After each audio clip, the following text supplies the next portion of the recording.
Bon, du coup on a perdu un tout petit peu de temps. Bonsoir à tous, vous êtes extrêmement nombreux, c'est incroyable. J'ai jamais vu ça, en tout cas ici. Du coup je suis super content. Alors bienvenue à la seconde conférence organisée par l'école Polytech et le club Polyers, qui est sur le thème de l'alimentation du coup dans le futur, enfin le futur de notre alimentation plutôt. Juste avant ça, je voulais faire un mini speech sur un petit peu ce que c'est Polytech, parce que je vois qu'il y a beaucoup de gens qui ne sont pas de l'école. Très ravi, je t'en prie. Bonsoir. Donc en deux mots, Polytech c'est un réseau d'écoles d'ingénieurs, il y en a 14 actuellement en France. On est à peu près 16 000 étudiants. Du coup, évidemment, ça allait de soi que la création d'un club de développement durable, transition écologique, responsabilité sociétale était intéressant. Notre club du coup Polyers a été créé l'année dernière et on est ravis de pouvoir organiser ce genre d'événement pour sensibiliser un maximum tous les étudiants, qu'ils soient de Polytech ou d'ailleurs, puisque la fac est également visée, puis tout Montpellier. Donc on est ravis que vous soyez là ce soir. Voilà, pour des conférences, on fait des projections débat de temps en temps. Le dernier petit coup de pub, c'est qu'on vient de sortir l'éco-guide Montpellier pour les étudiants, qui normalement est distribué dans tous les pôles étudiants Montpellier. Du coup, c'est le grand truc génial qu'on a pu réaliser. Voilà, on essaie de mener plein de projets. Je ne vais pas m'éterniser là-dessus, parce que voilà, si vous avez d'autres questions, je pourrais me demander sur la page, voir ce qu'on fait, tout ça. D'ailleurs, je m'appelle Diego Krzyzewski. Moi, Loïc. Loïc. Enchanté. Je tenais quand même à ajouter, si tu permets, que cet événement, comme pas mal, a été organisé en partenariat avec le DDRS, Développement durable et responsabilité sociétale, qui est une part de l'administration de Polytech, particulière à Montpellier, puisque c'est la seule école du réseau qui le permet, avec qui nous travaillons du coup conjointement pour organiser ce genre d'événement. Bravo à eux, merci. Voilà. Donc ce soir sur le thème de l'alimentation, c'est un sujet qu'on a voulu aborder depuis très longtemps. Donc ce soir c'est l'aboutissement, enfin ça peut se réaliser. Pour une raison, c'est parce que l'alimentation ça nous concerne tous, on est tous consommateurs.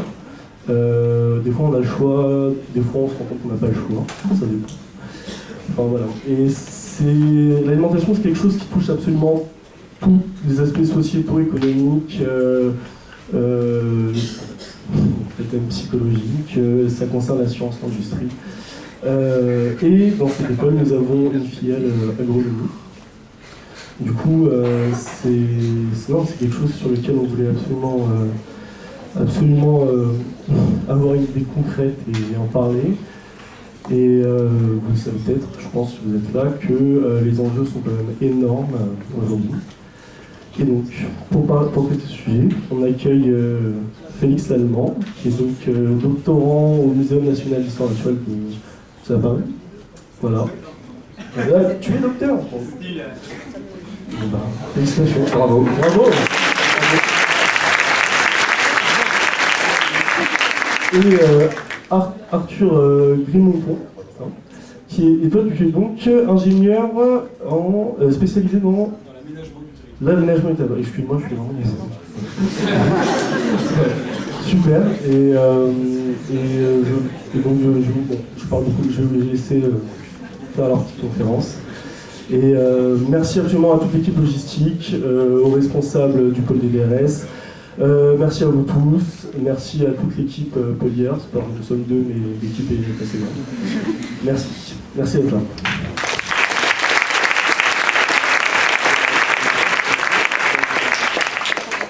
Il y a un petit buffet qui sera disponible à la sortie pour continuer le débat, et je voulais aussi insister sur le fait que c'était filmé, donc si vous souhaitez partager cette conférence, ce sera possible. Merci à vous. Merci beaucoup Diego et Loïc pour cette introduction.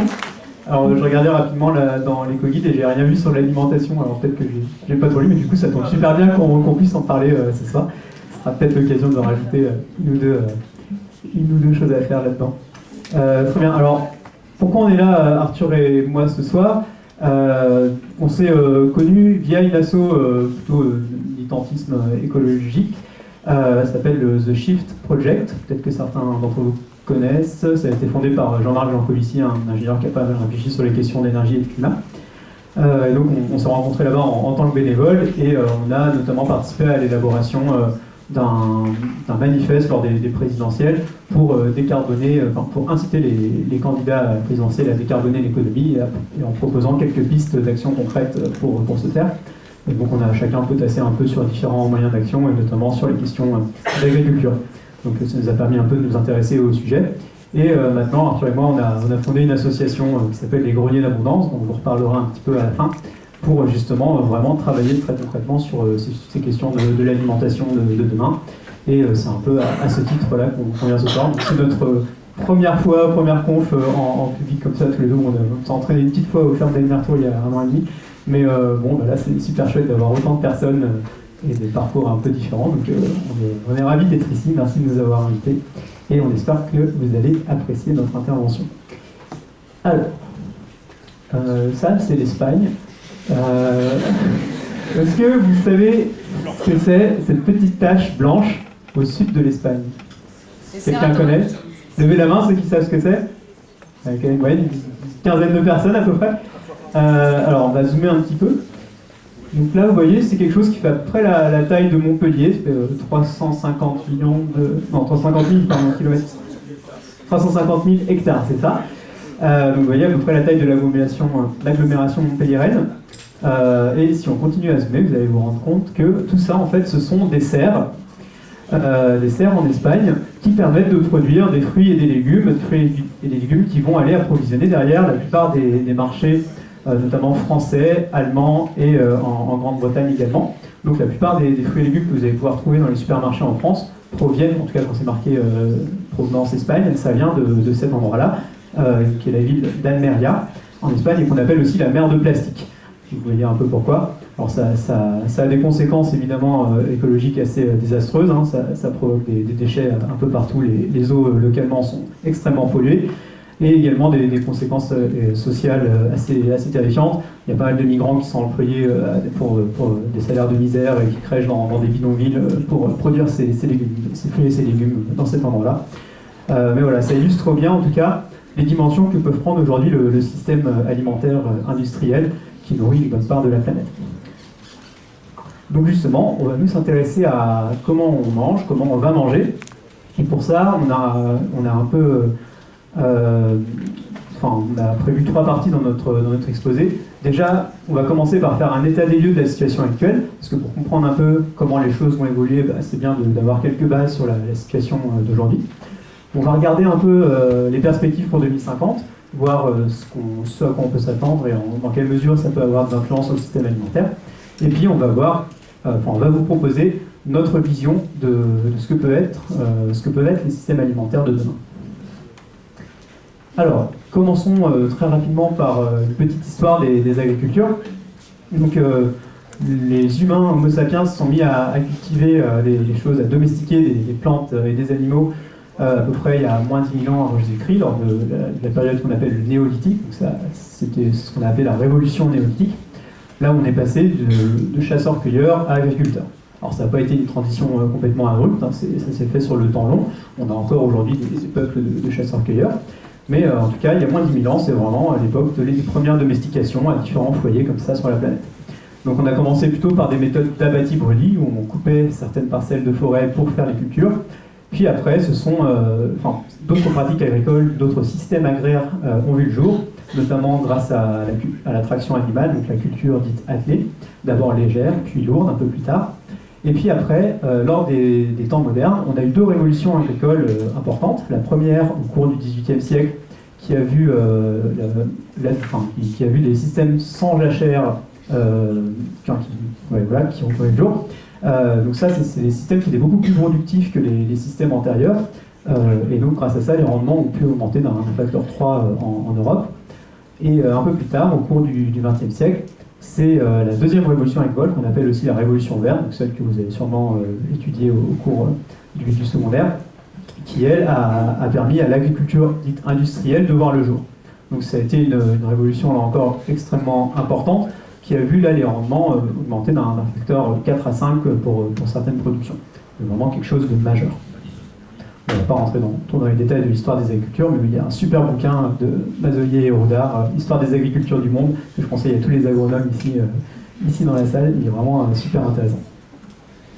Alors, ces révolutions agricoles ont eu un impact évidemment décisif sur la population humaine. Là, vous avez la fameuse exponentielle qui montre l'évolution de la population de notre espèce. Et vous voyez que on était 2 milliards en 1930, avant la deuxième révolution, avant la révolution verte. Et on a quasiment multiplié par 4 cette population. D'ici 2030, a priori, ça sera multiplié par 4. Donc c'est vraiment quelque chose d'assez extraordinaire. Il faut voir encore qu'à l'échelle mondiale, il y a 40% de la population encore qui est agriculteur, qui produit de la nourriture. Alors, ceci étant dit, malgré cet approvisionnement extrêmement fort en nourriture, malgré ces progrès très forts, il y a encore pas mal de malnutrition aujourd'hui dans le monde. Donc là, sur ce graphique, vous pouvez voir selon la taille des cercles, le nombre de personnes qui sont en état de sous-nutrition, donc en millions de personnes. Vous voyez qu'aujourd'hui, les principaux foyers de sous-nutrition, c'est l'Asie et l'Afrique, notamment en Inde et en Chine. C'est les deux pays où vous avez le plus de personnes qui souffrent de la faim. Et si on cumule tout ça, on arrive à peu près à 800 millions de personnes qui aujourd'hui souffrent de la faim, donc ont un apport calorique quotidien inférieur à 2100 kilocalories. Nous, aujourd'hui, en France, on est plutôt autour de 2500 dans les recommandations. Vous voyez qu'on est quand même assez en dessous.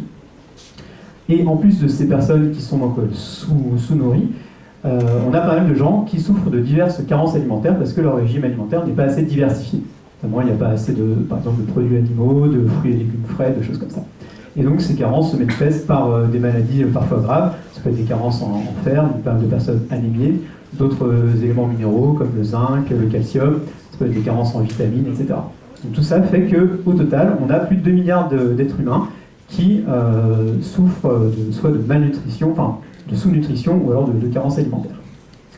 De l'autre côté, on a, vous voyez sur ce graphique-là, le nombre de personnes qui souffrent d'obésité dans le monde, sur les différents continents. Et vous voyez que c'est en croissance depuis des décennies. Et effectivement, on a aujourd'hui plus de 700 millions de personnes qui souffrent d'obésité. Et le surpoids, de manière générale, la surnutrition, touche plus de 2 milliards de personnes. Donc vous voyez qu'en cumulant les personnes qui ne mangent pas assez et celles qui mangent trop, on arrive à 4 milliards de personnes, soit plus de la moitié de la population mondiale. Donc c'est quand même assez extraordinaire. Alors c'est fou de se rendre compte que là on est en train de parler de comment on va se nourrir en 2050, mais on se rend compte qu'aujourd'hui la moitié de la population mondiale on n'arrive déjà pas à la nourrir correctement. Donc ça pose quelques questions. Alors, ça c'est le genre d'image qui est aussi assez illustrative sur le côté extrême de l'industrialisation que peut prendre l'agriculture. C'est un champ de soja au Brésil. Donc une monoculture, vous voyez, avec une agriculture très mécanisée, des tracteurs, des moissonneuses qui sont gigantesques. C'est un système qui dépend fortement d'intrants, donc en engrais ou en pesticides de diverses natures. Ce sont des systèmes qui reposent sur des variétés, des cultures sélectionnées à haut rendement, ou alors résistantes à certaines maladies. Souvent des variétés hybrides qui sont très intéressantes d'un point de vue de la productivité. Et c'est surtout des systèmes très concentrés et très peu hétérogènes, c'est très peu divers. Aujourd'hui, on a une douzaine d'espèces de plantes qui vont fournir les 3/4 de la ration calorique de l'humanité. C'est vraiment que dalle. Et d'un point de vue concentration des productions, il faut voir qu'aux États-Unis, il y a 90% des fermes de volailles qui vont, 90% des œufs produits aux États-Unis le sont par 250 fermes. Vous vous rendez compte un peu de l'ampleur des choses, avec certaines qui dépassent les 5 millions de poulets, de poules pondeuses. C'est absolument gigantesque. En France, c'est un peu mieux, mais pas beaucoup. On a 1,5% des fermes qui, à elles seules, vont produire plus de 80% des poulets, 70% des œufs et 50% des cochons. Vous voyez que c'est vraiment pas beaucoup comparé à les vraiment dans des systèmes très, très concentrés. Donc ça, c'est plutôt le côté industriel de l'agriculture. À côté de ça, on a l'agriculture plutôt vivrière, où là, ça va être des toutes petites surfaces qui vont être cultivées, souvent sans mécanisation, avec soit des animaux, mais encore pas toujours, des fois c'est simplement des outils manuels. beaucoup moins d'intrants, pas d'engrais, de pesticides. Enfin, voilà, on a vraiment les deux extrêmes qui se côtoient aujourd'hui dans le monde. Alors, néanmoins, le nombre de fermes qui aujourd'hui dépendent de l'agriculture vivrière, avec des fermes de moins de 2 hectares en exploitation familiale, vous voyez qu'elles sont beaucoup plus importantes. Aujourd'hui, on a à peu près 80% des fermes qui sont en agriculture vivrière. Donc, mine de rien, la majeure partie des paysans dépendent de ce mode de production-là. En revanche, si on regarde au niveau des surfaces et de la production, c'est le système industriel qui domine. 80% de la surface est dédiée à la production industrielle, et c'est à peu près les 3/4 de l'alimentation, les 3/4 de l'alimentation qui est fournie par ce type de système alimentaire.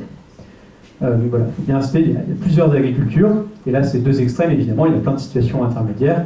En France, c'est un bon exemple, on a des endroits très industrialisés, très concentrés, et au contraire des exploitations qui le sont beaucoup moins, avec des systèmes quasiment vivriers, de travail sans pétrole, etc. Donc vous voyez, il y a deux extrêmes et tous les intermédiaires entre les deux. Alors, on a parlé de ferme, là on a parlé d'exploitation agricole ou d'exploitation paysanne, mais l'alimentation ne se résume pas aux productions qu'il y a dans les fermes. Vous avez un pot de yaourt en verre. Donc effectivement, dans ce pot de yaourt, il y a du lait qui a été transformé en yaourt. Ce lait, donc, il est issu d'une exploitation de vaches laitières. Il a été ensuite transformé, a priori, dans une usine, dans une laiterie.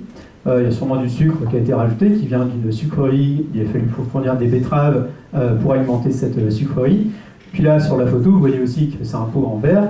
Donc il y a aussi derrière une verrerie qui a utilisé du sable quelque part sur la planète pour faire ce pot-là, etc. Donc vous voyez que ce bête petit pot de yaourt, eh ben, il intègre tout plein d'activités, plein de choses qui rendent possible son existence et qui fait que vous pouvez le manger derrière. En gros, si on calcule à peu près les distances qu'ont parcouru tous les composants de ce pot de yaourt, on arrive à 9000 km. Ce qui vous donne un peu une idée de l'ampleur aujourd'hui des choses qui interviennent dans la production de nos aliments. Tout ça, c'est pour vous faire prendre conscience du fait que l'alimentation ne se résume pas aux fermes, mais dépend d'un système globalisé, un système alimentaire, avec des activités en amont, typiquement les fabrications de machines agricoles, des tracteurs, des choses comme ça, les carburants qui vont pouvoir alimenter ces machines, les semenciers qui vont pouvoir fournir des graines aux agriculteurs, des engrais, donc ça aussi c'est des grosses usines qui vont fabriquer les engrais, les industries agrochimiques qui vont pouvoir fabriquer les pesticides, herbicides, enfin tous les cides et compagnie. Donc tout ça c'est des activités plutôt en amont d'agro-fourniture qui vont être données après aux fermes. Et vous voyez qu'à chaque fois il y a des étapes de transport de ces éléments, des usines vers les fermes afin qu'elles puissent s'approvisionner.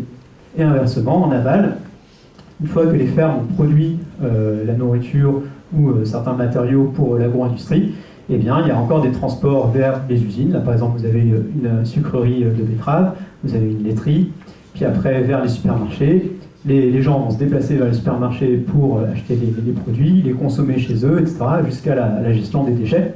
Donc vous voyez que tout ça, en fait, ça permet à l'alimentation telle qu'on la connaît aujourd'hui dans nos systèmes, dans nos sociétés industrialisées, ça explique l'alimentation de nos sociétés. Et vous voyez que ça ne se résume vraiment pas aux fermes, c'est un ensemble de systèmes avec chaque maillon qui dépend des autres maillons de la chaîne. Donc voilà, c'est la même chose. Le système alimentaire industriel aujourd'hui, c'est les fermes, certes, mais aussi des activités en amont, des activités en aval.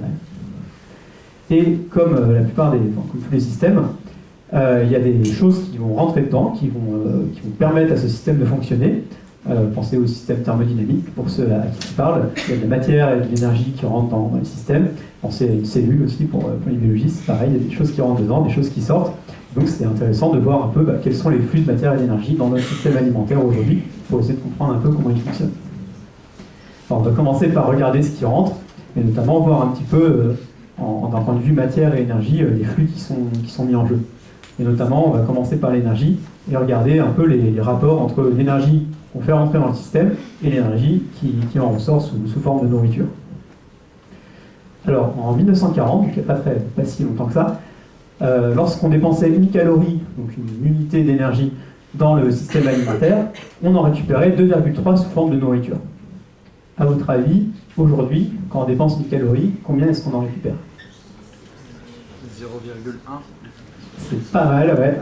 0,14, alors bon, c'est les chiffres, c'est des estimations, hein, donc ça c'est pas évident, mais c'est presque 10 fois moins. Ouais. Donc vous vous rendez compte qu'aujourd'hui, en fait, le système alimentaire, il consomme plus d'énergie qu'il n'en produit. Donc c'est quelque chose d'assez révolutionnaire dans l'histoire de l'humanité, hein, parce que si jamais vous dépensiez plus d'énergie à labourer votre champ et tout ça que vous en récupériez derrière dans votre culture de blé, votre truc n'allait pas durer très très longtemps. Aujourd'hui, c'est pas le cas. Aujourd'hui, l'énergie nette du système alimentaire, elle est négative. Donc c'est assez hallucinant. Quasiment un facteur 10 entre les deux. Alors comment ça se fait? Pourquoi c'est rendu possible? Et ben, c'est parce qu'on a à notre disposition une source d'énergie incommensurable, bien supérieure à l'énergie solaire qu'utilisait l'humanité jusqu'à présent. C'est évidemment l'énergie fossile. Donc ça, c'est le mix mondial, mix énergétique mondial, qui vous montre qu'aujourd'hui, les énergies fossiles, là, vous avez le charbon en gris, le pétrole en vert et le gaz naturel en rouge. Ces trois énergies-là, les trois formes de l'énergie fossile, à elles seules représentent plus de 80% de l'approvisionnement énergétique mondial. Donc c'est absolument considérable. Notre civilisation, elle est littéralement basée, elle s'est construite sur l'utilisation d'énergie fossile. Vous voyez que le nucléaire en bleu clair et l'hydraulique en bleu foncé, ça ne représente pas grand-chose. Et c'est encore... vous voyez peut-être tout en haut du graphe, une espèce de mince très jaune, ça c'est le photovoltaïque et l'éolien. Ça représente quasiment rien aujourd'hui en termes de production énergétique. Donc voilà, une civilisation basée sur les énergies fossiles. Et ça, c'est super intéressant parce que, alors, sûrement plein d'entre vous qui ont déjà eu ça, mais dans un litre de pétrole que vous allez acheter 1 euro, aujourd'hui un petit peu plus, ça va contenir l'équivalent de 10 kWh d'énergie que vous pourrez restituer derrière sous forme de chaleur ou sous forme d'énergie mécanique. Ce qui correspond à peu près au travail de 50 êtres humains pendant 1 heure. Un être humain, si vous avez une puissance à peu près de 200 watts, si vous travaillez bien comme ça, vous pouvez tenir 1 heure à 200 watts sans trop de problème. En gros, 200 watts, il faut 50 personnes pendant 1 heure pour arriver à 10 kWh. Donc avec votre litre d'essence, vous avez l'équivalent de 50 esclaves à votre service pendant 1 heure. On appelle les esclaves énergétiques. Ça, c'est un concept aussi qui a été pas mal vulgarisé par Jean-Marc Jancovici. Je vous invite à regarder son site pour en apprendre pas mal sur ces questions-là. C'est super intéressant. Donc voilà, on a chacun aujourd'hui à notre disposition des esclaves énergétiques dans nos sociétés modernes. Et un Européen, un Français moyen, c'est à peu près 400 esclaves qui en permanence permettent comme ça de faire ce qu'on fait au quotidien. Alors ça a des conséquences directes d'un point de vue de la répartition du travail dans une société. Sur ce graphique, vous voyez le pourcentage de la population active qui est impliquée dans la production de nourriture, donc le pourcentage d'agriculteurs, en fonction de la consommation d'énergie par habitant dans un pays. Donc chaque point bleu correspond à un pays différent. Et ce que vous constatez assez fortement là, c'est que plus on a d'énergie, moins on a de personnes dans les champs, ce qui est logique parce que plus on a d'esclaves énergétiques pour remplacer ces personnes-là, pour faire avancer les tracteurs, pour faire tourner les laiteries et tout ça. Donc rapidement, en fait, grâce à l'énergie fossile, on se retrouve avec des sociétés qui peuvent soustraire une partie de la population au travail agricole, et donc ça permet derrière une production industrielle, des services, des choses comme ça. Donc ça, c'est quelque chose de fondamental pour expliquer la structure de nos sociétés, l'organisation du travail aujourd'hui. C'est l'énergie fossile qui nous apporte ces fameux esclaves. Donc l'agriculture aujourd'hui, notre système alimentaire dépend dépend au premier lieu d'énergie abondante, notamment d'énergie fossile, mais ce n'est pas tout. Là, vous avez une usine de production d'engrais azotés qui vous est représentée. Alors vous voyez que c'est un gros truc, c'est une sacrée usine, assez complexe. En gros, il faut savoir aujourd'hui que la grande majorité de l'azote qu'on utilise comme engrais dans les cultures, l'azote, ça fait partie des éléments indispensables à la croissance des plantes, avec notamment le phosphore et le potassium, c'est les trois principaux. Donc l'essentiel de l'azote aujourd'hui qu'on utilise en engrais dans les cultures, il est synthétisé grâce à ce genre d'usine par un procédé, une réaction chimique qu'on appelle la réaction d'Haber-Bosch, qui correspond en fait à la transformation du diazote atmosphérique en ammoniac, grâce à un procédé qui notamment demande beaucoup d'énergie, cette énergie-là étant apportée par le gaz naturel, la combustion du gaz naturel, donc de l'énergie fossile. Et donc ce procédé-là permet aujourd'hui de fournir la grande majorité des engrais azotés sur la planète, et donc les rendements qu'on connaît aujourd'hui. Vous voyez que c'est quand même ultra complexe, c'est très énergivore, et donc c'est quelque chose d'assez marquant dans le système alimentaire aujourd'hui. Même chose pour un deuxième élément, celui-là, on ne va pas le récupérer dans l'atmosphère, mais dans la terre, c'est le phosphore. Donc phosphore, un autre élément indispensable à la croissance des végétaux. Là, vous avez une mine de phosphore à ciel ouvert au Congo, avec, vous voyez, cette espèce d'immense excavatrice qui va charrier des tonnes de sédiments pour récupérer derrière l'élément phosphore qui est intéressant pour les cultures. Donc là aussi, il faut bien imaginer que pour faire tourner ce genre de machin, ça demande des litres et des litres de carburant, donc du pétrole. Ça va être compliqué de faire avec simplement n'importe quelle autre source d'énergie. C'est le pétrole qui est utilisé dans ces cas-là. Alors, autre dépendance, on n'est pas sur les minéraux cette fois, on est sur l'eau. Là, vous avez un désert en Arabie Saoudite avec ces drôles de formes sphériques qui correspondent en fait à des champs irrigués en plein milieu du désert, vous voyez, d'un diamètre d'à peu près 1 km. Donc ces champs-là sont irrigués grâce à de l'eau douce qui a été produite par des usines de dessalement de l'eau de mer en Arabie Saoudite. Donc encore un procédé très énergivore et qui permet donc de faire pousser les plantes dans le désert. C'est assez incroyable. Alors bon, là c'est un peu le cas extrême, mais de manière générale, quand vous faites pousser des légumes, des plantes, vous avez besoin d'eau, que ce soit en agriculture industrialisée ou en agriculture vivrière. Donc cette eau-là, vous pouvez soit la récupérer via les précipitations, on aura une agriculture dite pluviale, ou alors vous la récupérez par irrigation. Mais l'irrigation, ça présente certaines limites, notamment lorsque vos besoins sont supérieurs à la disponibilité en eau. Là, vous avez une carte qui vous montre le stress hydrique, c'est-à-dire justement lorsqu'il y a un déséquilibre entre les besoins et l'approvisionnement. Stress hydrique dans le monde, et vous voyez que certains bassins de population très importants, comme l'Inde, la Chine, l'ouest des États-Unis, sont en état de stress hydrique. Autrement dit, ils consomment plus d'eau que ce qu'ils reçoivent par les précipitations. Où est-ce qu'ils trouvent cette eau? Dans les nappes phréatiques. Donc, en gros, ils vont pomper dans les nappes à un rythme plus rapide que leur taux de remplissage naturel grâce aux précipitations. Donc, on est clairement sur une gestion d'une ressource normalement renouvelable, mais à un rythme supérieur au taux de renouvellement naturel. Ok, donc on a vu que le système alimentaire industriel qui nous nourrit aujourd'hui dépendait de multiples facteurs. Les énergies fossiles, évidemment, comme un peu tout le reste de la société. Également les ressources minérales, on a parlé de l'azote, du phosphore, mais il y en a d'autres. Les chaînes d'approvisionnement qui permettent d'acheminer toutes ces choses-là vers les exploitations. L'eau douce, évidemment. Et puis, on n'a pas parlé des sols qui sont la base des cultures partout dans le monde. Les sols aussi sont soumis à des pressions diverses, notamment des risques d'érosion, de salinisation. Voilà, on ne va pas plus m'étendre sur le sujet. Et puis aussi des problèmes liés à l'érosion de la biodiversité cette fois. Donc l'extinction et la limitation des populations des différentes espèces qui ont des fonctions écologiques essentielles dans les agrosystèmes, notamment d'un point de vue de la pollinisation, de la régulation des bioagresseurs, etc. Donc ça aussi, ça peut avoir des conséquences importantes sur la productivité des agrosystèmes. Ok. Donc là, on a regardé ce qui rentrait dans le système. Là, maintenant, on va plutôt regarder ce qui en sort. Quelles sont les externalités, les côtés un peu sombres, les conséquences un peu sombres de notre système alimentaire. Alors, première chose que j'imagine tout le monde a quand même un petit peu en tête, c'est que l'agriculture, j'ai pas mis mon chrono. L'agriculture contribue au réchauffement climatique. Donc voilà une récente d'un journal qu'on pouvait voir un peu partout. Bon, derrière ce titre-là, en fait, il y a plein de sous-entendus, plein de raccourcis. Donc ça demande de creuser un petit peu pour comprendre un peu plus ce qu'il en est. On n'a pas malheureusement le temps, on se demande à 1 heure pour faire tout ce qu'il y a, toutes les conséquences de l'agriculture sur l'émission de gaz à effet de serre. Retenez en gros les 2 principaux postes d'émission de l'agriculture. Ça va être les émissions de protoxyde d'azote, donc une forme d'azote particulière, volatile, qui est un gaz à effet de serre très puissant. Donc ce protoxyde d'azote qui est émis en fait lors de la transformation bactérienne de certaines molécules azotées dans les sols. Donc typiquement, ce qui se passe, c'est que lorsqu'un agriculteur va épandre de l'azote en guise d'engrais, une partie va être récupérée par les plantes, et une bonne partie en fait ne va pas servir à la croissance des plantes, mais plutôt à celle de la flore bactérienne du sol. Et en métabolisant une partie de cet azote, eh bien, ça émet du protoxyde d'azote, qui est un gaz à effet de serre puissant.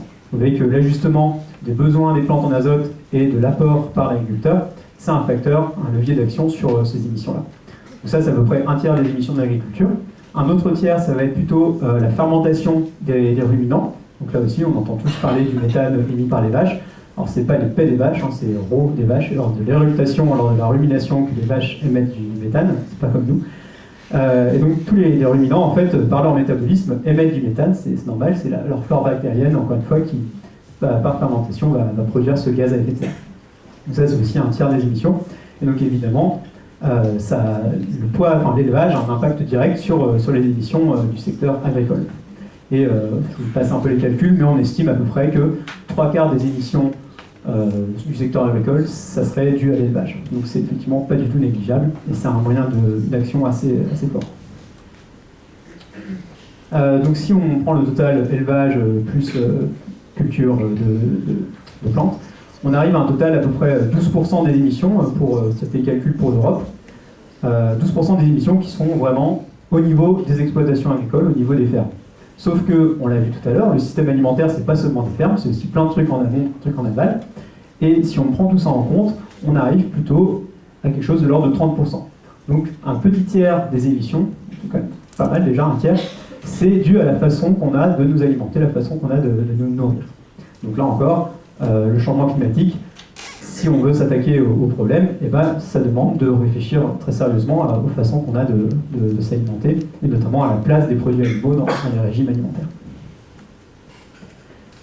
Alors, autre conséquence de notre système alimentaire, c'est sur les autres espèces. Là, vous avez une figure qui vous montre la biomasse totale des mammifères terrestres. Alors, seulement les mammifères, et seulement les mammifères terrestres, on ne va pas compter les baleines.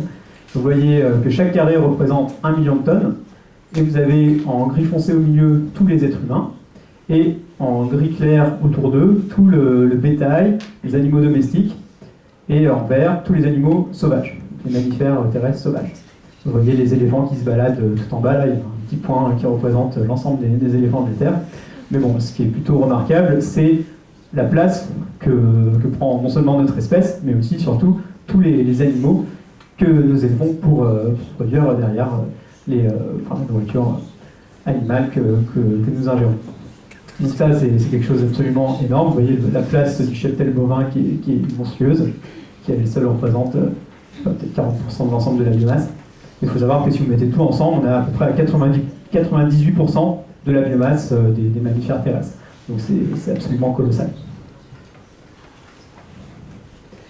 Alors oui, ça peut ressembler à ça. Hein. Si on a beaucoup de bovins, il faut savoir que dans certaines parties du monde, là, c'est aux États-Unis ce qu'on appelle un feedlot, donc une ferme d'engraissage complètement hallucinante où les vaches ne voient pas un herbe de leur vie, et c'est à base de tourteaux de soja et de céréales. Enfin voilà, c'est des choses assez abominables. On ne parle même pas des conditions de vie des animaux dans ce genre d'élevage. Évidemment, là, c'est un cas extrême. Mais voilà, c'est assez illustratif, encore une fois, de ce que peut être le système alimentaire industriel. Alors, l'agriculture a différents impacts sur la biodiversité. Le plus direct, en fait, c'est simplement la destruction des habitats des différentes espèces. Là, le cas de la déforestation est assez parlant. Voilà, vous coupez la forêt, il n'y a plus d'habitat pour les espèces qui y vivaient. Donc ça, c'est particulièrement le cas en Amérique du Sud. Mais également en Afrique équatoriale, puis aussi en Asie du Sud-Est. Et souvent, derrière la déforestation, ce sont des motivations agricoles qui poussent un peu les gens à faire ça. C'est pour faire des champs de soja gigantesques ou des élevages extensifs de ruminants, de bovins. Ou alors, si vous êtes plutôt en Indonésie, à Bornéo, là, ça va être l'huile de palme, dont on entend pas mal parler, de faire des plantations de palmiers à l'huile. C'est aussi une des causes de déforestation assez majeures. Autre conséquence, l'appauvrissement des écosystèmes en ressources. Donc là, un exemple, ça peut être quand vous mettez des herbicides dans un champ, vous allez perturber, même tuer les plantes compagnes, les plantes messicoles qui normalement accompagnent les plantes cultivées, et qui sont tout autant de ressources pour la faune sauvage, notamment les insectes qui vont aller se nourrir du nectar et du pollen de ces plantes. Et donc derrière, les insectes vont en payer le coût, et puis les prédateurs des insectes, a fortiori les oiseaux, vont également être touchés par ça. Vous avez des phénomènes de toxicité directe, donc là c'est les insecticides qui sont utilisés sur les cultures, qui sont en fait peu spécifiques, et qui vont avoir des effets sur l'ensemble des insectes qui passent sur la parcelle. Donc là il y a l'exemple récent des néonicotinoïdes. qui sont voilà, un cas avéré de toxicité sur les pollinisateurs, avec des problèmes assez graves sur la biodiversité.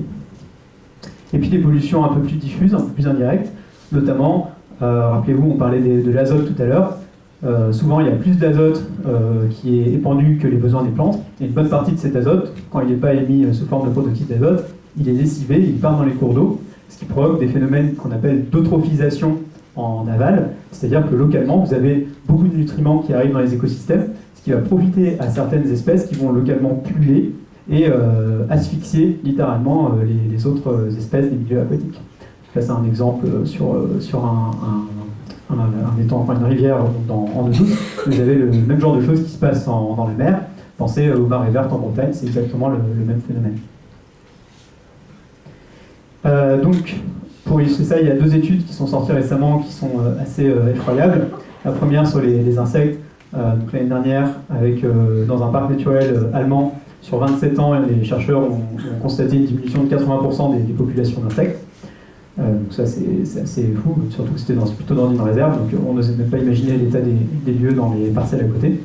Et alors, pour ceux qui ne sont pas encore trop jeunes dans la salle, vous vous souvenez peut-être, Arthur et moi on s'en souvient bien, dans notre enfance, dans les débuts des années 90, quand on partait en vacances avec les parents, le pare-brise était rempli de moucherons, de bestioles et tout ça. À chaque fin de voyage, fallait les nettoyer.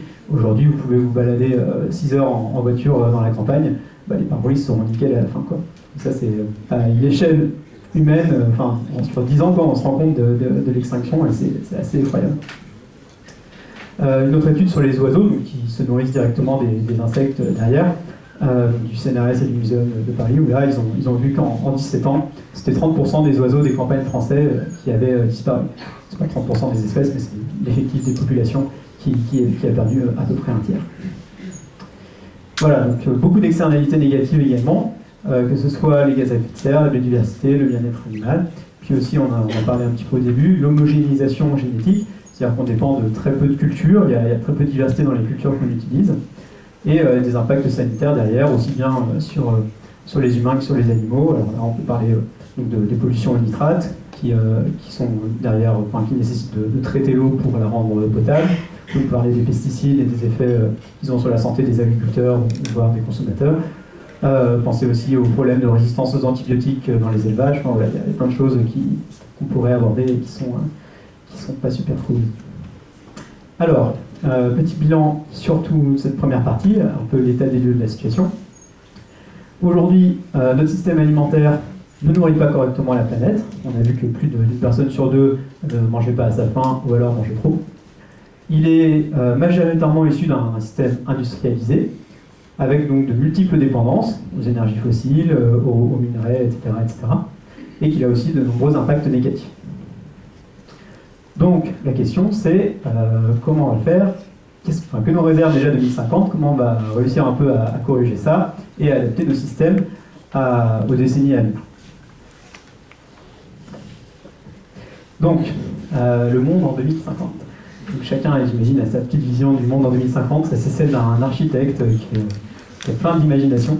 Donc, c'est pareil avec une green et une smart city.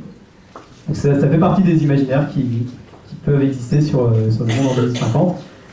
Mais de manière générale, en fait, dans la plupart des conférences sur nourrir l'humanité en 2050, les gens commencent par dire il y aura 9 milliards d'habitants, il y aura de plus en plus d'habitants dans les villes, on voudra manger comme des Européens, donc plein de viande, plein de produits laitiers, et puis il y aura plein de nouvelles technologies, des drones, des choses comme ça, pour faciliter la tâche et rendre les choses super marrantes. Donc quand même, assez régulièrement, on part de ces postulats, on les prend pour acquis, et on commence après à discuter de l'agriculture dans ce monde-là. Donc ça, il faut quand même bien avoir en tête que c'est une vision du monde, qu'il peut y avoir beaucoup d'autres choses qui peuvent se passer. Et Arthur et moi, on est assez convaincus que ça risque pas du tout de se passer comme ça, et que le monde dans 2050 aura une autre allure qui est encore très incertaine, mais qui a priori ne sera pas celle-là. Alors, parmi vous, qui sont familiers avec cette courbe? Quelques-uns. Ah, pas tant que ça quand même. Bon. Alors, ça c'est une histoire qui remonte aux années 70. En 72 précisément, le Club de Rome, qui est un club d'industriels assez puissant, avait demandé à une équipe de chercheurs du MIT de faire une étude de prospective pour voir un peu quelle serait la situation du monde dans voilà, une cinquantaine d'années, voire un peu plus long terme. Une étude de long terme sur l'état du monde. Les chercheurs se sont se sont intéressés à ces questions-là, et ils ont fait de la manière suivante. En gros, ils ont modélisé le système monde avec différents paramètres que vous voyez ici à gauche. D'une part, les ressources non renouvelables utilisées par l'humanité, l'alimentation par habitant, la population, etc., etc. Puis, avec ces paramètres, ils ont modélisé également les liens de dépendance entre eux. Typiquement, si vous avez plus de nourriture disponible, vous allez avoir la population qui augmente. Si vous avez la pollution qui augmente, ça va avoir des impacts derrière sur les systèmes de production de l'alimentation, et donc vous allez avoir une rétroaction négative. Vous voyez comme ça qu'avec des systèmes de rétroaction positive-négative, ils ont modélisé un petit peu tout ça, et ils ont fait tourner leur modèle avec comme paramètres initiaux la situation qui était un peu celle des années 1950-1970. Ils ont pris ça comme modèle de départ, et hop, ils ont fait tourner leur machine. C'était les premiers ordinateurs de l'époque, donc c'était vraiment des moyens de calcul assez frustres. Mais néanmoins, ce qu'ils ont observé a fait tout de suite son petit effet. En gros, ils se sont rendus compte qu'en 2030, donc la population augmentait, puis en 2030, il se passait quelque chose, on atteignait un pic, et puis la population diminuait. Si vous voyez un peu sur cette courbe, vous pouvez voir que les causes un petit peu de cette diminution se situent notamment au niveau de la courbe jaune, sur la disponibilité en nourriture. Évidemment, quand l'alimentation par habitant diminue, la population derrière diminue. Et cette diminution de la production alimentaire serait plutôt due à l'augmentation de la population et la diminution des ressources qu'on peut utiliser pour produire la nourriture. Donc voilà, ils sont arrivés à ces résultats-là qui étaient quand même assez forts, quoi. Ça veut dire, les gars, en fait, notre civilisation va entrer dans un déclin à partir des années 2030, 2040. Donc la date est évidemment très incertaine, mais néanmoins, ça posait la question d'une transition à peu près abrupte vers un autre système. Donc le rapport qu'ils ont remis s'appelait les limites à la croissance, limit to growth, parce que justement il montrait que dans un monde où les ressources utilisées étaient non renouvelables, qui étaient finies, eh bien la croissance, que ce soit la croissance économique, la croissance de la population, la croissance de la production industrielle, était nécessairement limitée, elle ne pouvait pas croître indéfiniment. Et ce que même aujourd'hui, pas mal d'économistes n'ont pas encore vraiment pris en compte, même si ça paraît complètement trivial de le dire. Donc voilà le genre d'étude qui a un peu fait l'effet d'un pavé dans la mare à l'époque, et qui a malheureusement été après un petit peu mis aussi sous le tapis. Donc on va regarder un petit peu plus en détail ce qu'il en est. Ah oui, une dernière chose, vous voyez les flèches, la petite bande grise là, et les flèches un peu pleines, les traits un peu plus pleins qui sont dessus. Ça, c'est un backtest, c'est-à-dire que c'est des gens qui ont regardé au début des années 2000 les paramètres que les chercheurs avaient étudiés dans les années 70. Ils ont retracé l'évolution et vous voyez que ça colle exactement aux prévisions des chercheurs du MIT. Donc en gros, on est vraiment en train de suivre cette trajectoire-là, la trajectoire dite de l'effondrement, du collapse, où on a une descente de la population au cours du XXIe siècle. Donc on dit la transition de nos sociétés thermo-industrielles vers quelque chose de différent. Donc regardons un petit peu les différents éléments qui structurent un petit peu ce rapport-là, notamment les ressources non renouvelables et la pollution. Donc ça c'est rigolo, c'est la plus grosse structure jamais déplacée par l'humanité. C'est une plateforme d'extraction gazière en mer du Nord. Ça a été conçu dans un port de Norvège et puis après ramené au large jusqu'au site d'extraction. Alors pourquoi je parle de ça? Parce que la mer du Nord c'est un bon exemple de production de pétrole. Donc ça a été mis en production vers les années 70, et vous voyez que c'est le Royaume-Uni et la Norvège qui s'en sont chargés. Vous voyez que la production grimpe, elle arrive à un plateau dans les débuts des années, fin des années 90, début des années 2000, puis elle diminue ensuite. Ça c'est le coût classique lors de l'exploitation d'une ressource non renouvelable. Eh bien ça croît jusqu'à un maximum, puis ça décroît ensuite. C'est tout à fait normal, et toute ressource non renouvelable répond à ce genre d'extraction. Donc la chose peut se transposer à l'échelle mondiale.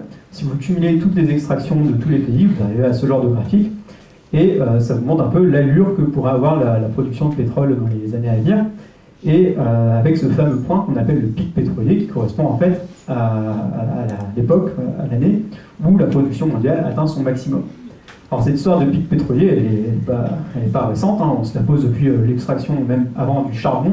Dès l'exploitation du charbon en Angleterre au 19e siècle, les gens se disaient qu'il va y avoir une baisse de production, et effectivement le charbon en Angleterre aujourd'hui, ils en font plus, c'est passé par un maximum, etc.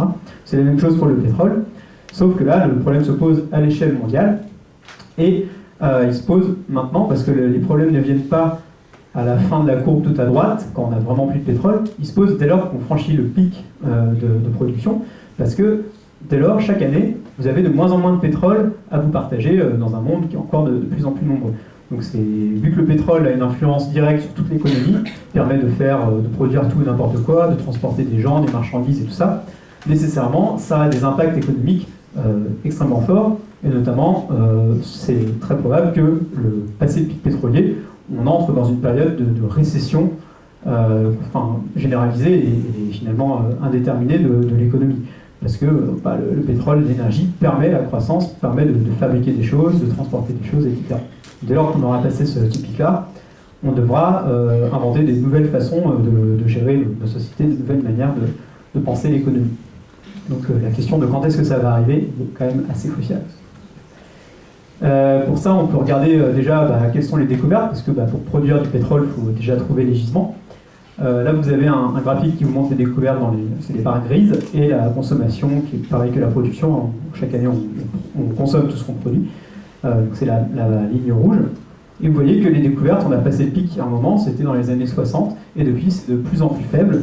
Et d'ailleurs, les dernières découvertes sont quand même très faibles. Vous voyez qu'on a passé le stade où on consommait plus qu'on ne découvrait du pétrole dans les années 80. Donc depuis cette année-là, on vit à crédit. Chaque année, on consomme plus que ce qu'on découvre. Ce qui est assez frappant aussi de remarquer, c'est que dans la dernière décennie, les investissements des grandes compagnies pétrolières, qu'on appelle les majors, ont doublé. Ils ont investi 2 fois plus d'argent justement pour aller chercher du pétrole, pour trouver des nouveaux gisements.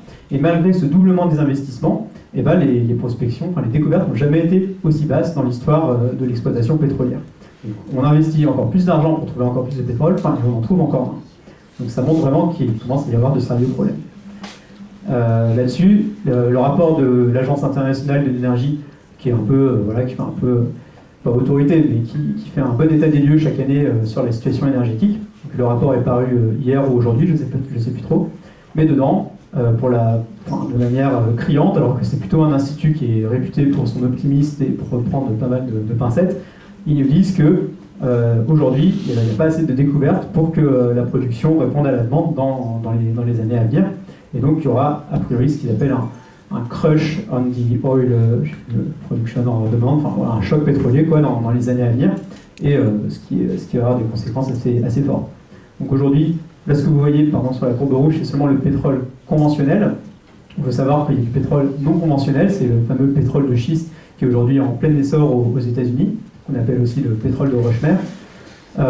Mais ce même rapport-là nous prévient que même en doublant la production actuelle de pétrole de schiste, ça ne suffirait pas, il faudrait la tripler pour qu'on soit en mesure de compenser le déclin naturel des puits de pétrole conventionnels.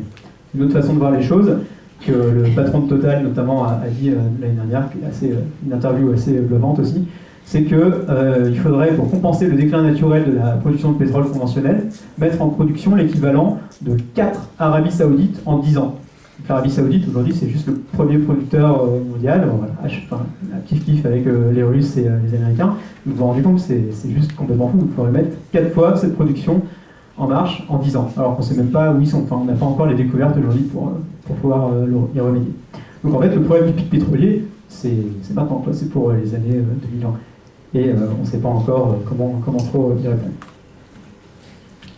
Voilà, ça c'est un exemple d'exploitation des pétroles de roche-mère aux États-Unis.